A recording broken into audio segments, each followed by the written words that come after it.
The sound of tires screeching against the road cut through the quiet afternoon, and in that exact moment, a small voice cracked the air behind it. "Dad."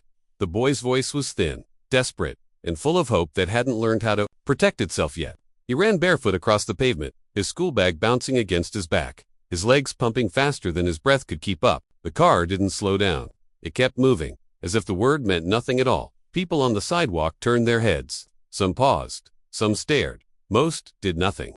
The boy stumbled but didn't fall. He pushed himself harder, eyes locked on the car as if sheer will could pull it back. "Dad, please!" He shouted again, louder this time, his voice breaking at the end. Inside the car, the man's hands tightened around the steering wheel. He had heard it. He couldn't pretend he hadn't. That single word echoed in his chest like a punch he never saw coming. He glanced in the rearview mirror, and there he was, a boy with his face. Not exactly, but close enough to make his stomach drop. Same eyes, same way of running, arms slightly too stiff, like he hadn't grown into his body yet. The man pressed the accelerator without meaning to. Fear does strange things. Guilt does worse. The boy's lungs burned. His legs felt heavy, but he refused to stop. In his mind, this was the moment everything changed. This was the moment his dad would finally turn around, open the door, and say sorry. He imagined it 1,000 times before.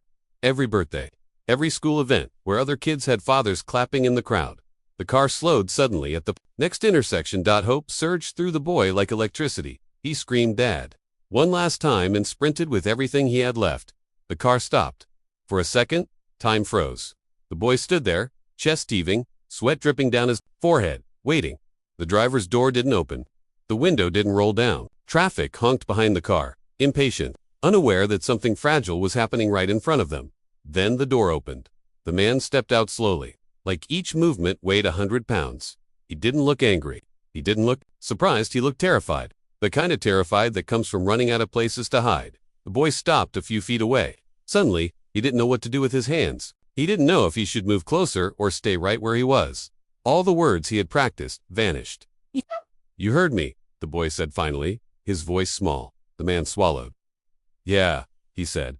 "I heard you." They stood there, staring at each other, the space between them filled with years of absence. The boy searched the man's face desperately, trying to find something familiar, something that proved all the stories he told himself weren't lies. "Why didn't you stop before?" the boy asked. There was no anger in his voice, just confusion. That hurt more. The man looked away. "Because I was scared?" he said quietly. "Me?"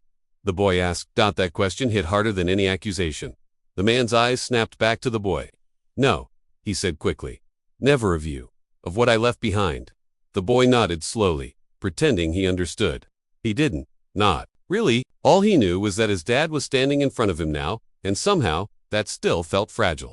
Like it could disappear if he blinked too long. "My mom says you're busy," the boy said. "I tell people that too." The man closed his eyes for a moment. When he opened them, they were wet. "I wasn't busy," he said. "I was weak." The boy took a step closer. "You can be busy now," he said, trying to help. "Just here." A few people nearby had stopped watching openly now. The traffic had started moving again, flowing around them like a river around a rock. The world didn't stop, even when something important was happening. "I'm not supposed to be here," the man said. "I didn't come looking for you." The boy's face fell, just a little. "Then why are you here?" The man hesitated. Honesty would hurt, but lies had already done enough damage. "I came because I couldn't stop thinking about you," he said, "and I hated myself for it." That wasn't the answer the boy expected, but it was something. He clung to it. "I think about you too," he said. "All the time." Silence settled between them again, heavier this time. The man noticed how thin the boy was, how his shoes were worn down, how his uniform was slightly too big. He wondered how many moments he had missed. He wondered if he deserved to stand here at all. A voice called out from across the street. "Hey!" A woman was hurrying toward them, panic written all over her face. "What are you doing? I told you not to run after cars." The boy turned. He said, suddenly afraid. The woman reached him and pulled him close, her arms tight around his shoulders. Then she looked up at the man. Recognition hit her like a slap. Her expression hardened instantly. "Sa!" she said coldly. "You finally decided to stop." The man straightened. "I didn't mean no," she cut in. "You never do?" The boy looked between them, heart racing again. "Mom!" He stopped. "He heard me." She looked down at her son, her anger softening just enough not to scare him. "I know," she said. "That doesn't mean anything yet." The man nodded. He deserved that. I just wanted to talk, he said. I didn't plan for this. He'd never planned for us either, she replied. The boy tightened his grip on her hand. Can he stay? He asked quietly. Just for a minute. The woman hesitated. Years of hurt battled with the look in her son's eyes. Finally, she sighed. A minute, she said. That's all. The man knelt down in front of the boy. Again, I don't know what happens next, he said honestly. But I'm here right now. The boy smiled. Small, but real. That's okay, he said. You stopped. None of them knew it yet, but that single moment, the stopping, had already changed everything.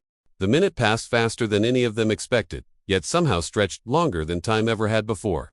The woman checked her watch, more out of habit than intention, then looked away. She wasn't ready to end this yet, even though she had promised herself she wouldn't open this door again. The boy sensed it too. He shifted closer to the man, sitting on the curb, swinging his legs nervously. So where do you live now? The woman asked, her tone controlled but firm, like she was questioning a stranger instead of the man who once knew her better than anyone. Not far, he replied. Different part of the city. I move around a lot. The boy looked up. Why? The man hesitated, then answered simply. Because it's easier not to stay in one place. Easier for who? The woman asked. He didn't answer right away. The truth was clear enough. The boy picked at a loose thread on his backpack. I stay in the same place, he said. My school's near our house. I like it there. I'm glad, the man said softly. I'm glad you have that. The woman watched closely. She noticed how carefully he chose his words, how he didn't make promises or grand gestures. That scared her less than confidence would have. Still, she kept her guard up. You can't just appear and disappear again, she said. If you talk to him, if you let him believe something, you don't get to vanish. I know, he said. That's why I stopped. If I hadn't, I don't think I could have lived with myself anymore. The boy looked at him, eyes wide. So you'll come back tomorrow? The man inhaled sharply. This was the moment that mattered. I can't say tomorrow, he said gently, but I can say, I won't run. If you see me again? The boy considered that, then nodded, like it made sense. Children understand honesty better than adults think. A bus rumbled past, breaking the moment. The woman stood up. We should go, she said. Dinner's waiting. The boy stood too, but didn't let go of the man's sleeve right away. Can I tell him about my drawing? He asked his mother. He paused, then nodded once. Quickly, the boy's face lit up. I drew our house, he said excitedly, and a tree in. I left space. He hesitated, in case someone comes back. The man felt his chest tighten again. I'd like to see it sometime, he said. Meaning it more than anything he'd said all day. The boy smiled, then finally let go and walked beside his mother. After a few steps, he turned back and waved. The man raised his hand slowly, like he wasn't sure he was allowed to. As they walked away, the woman didn't look back. She needed distance to breathe. But inside, her thoughts were loud. She had rebuilt her life piece by piece. She had learned how to answer her son's questions without breaking down. And now, suddenly, the past was standing on a street corner, looking smaller than she remembered. At home, the boy barely touched his food. He kept replaying the moment in his head, afraid it might fade if he didn't hold on to it tightly enough. He really is my dad, right? He asked quietly. Yes, she said. He is. Did I do something wrong before? Is that why he left? The question sliced through her. She put her fork down and took his hands in hers. No, she said firmly. You did nothing wrong? Ever. The boy nodded, but didn't look convinced. He looked sad. He should be, she said, then softened her tone. But that's not your responsibility. That night, the boy fell asleep faster than usual, clutching his backpack like it was proof the day had been real. The woman sat on the edge of his bed for a long time, watching his chest rise and fall. She wondered if letting the man back into their lives, even slightly, would heal something or break it further. Across town, the man sat alone in his apartment, lights off, replaying the boy's voice over and over. Dad. The word felt heavier now that it had been spoken aloud. He realized something then. Stopping the car had been the easy part. Staying present would be the real test. The next day, he drove past the boys' street without stopping. He told himself it was respect, that he was giving them space. But his hands shook on the steering wheel the entire time. On the third day, he parked a block away and walked. He didn't know what he would say if he saw them. He just knew he couldn't keep pretending that moment didn't exist. The boy saw him first, through the window. His heart jumped. Mom, he whispered urgently. He's outside. She froze. 1,000 instincts collided inside her. Protect, control. When she looked out and saw him standing there, unsure, hands in his pockets, not approaching the door. He didn't knock, the boy said. That's good, right? She nodded slowly. That means he's trying? She opened the door and stepped outside alone, closing it behind her. You're pushing your luck, she said. I know, he replied. I just wanted you to know. I didn't forget. She studied him, searching for signs of manipulation or selfishness. Instead, she saw restraint, fear, patience. You can't come in, she said. I wasn't asking to, he replied. They stood there, the distance between them smaller than before, but still careful. I don't hate you, she said suddenly. But I don't trust you either. That's fair, he said. Inside. The boy pressed his ear to the door, listening, holding his breath. Maybe, hey, she continued, we take this slow. For him, the man nodded. For him, she opened the door, just enough for the boy to peek out. Their eyes met, and the boy smiled like the sun breaking through clouds. The woman watched that smile and knew one thing for certain. Whatever happened next, none of them would walk away unchanged.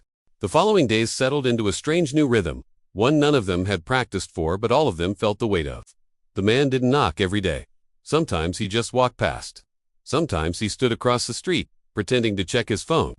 The boy noticed every time. He started timing his afternoons around the window, homework forgotten, eyes searching for a familiar shape outside.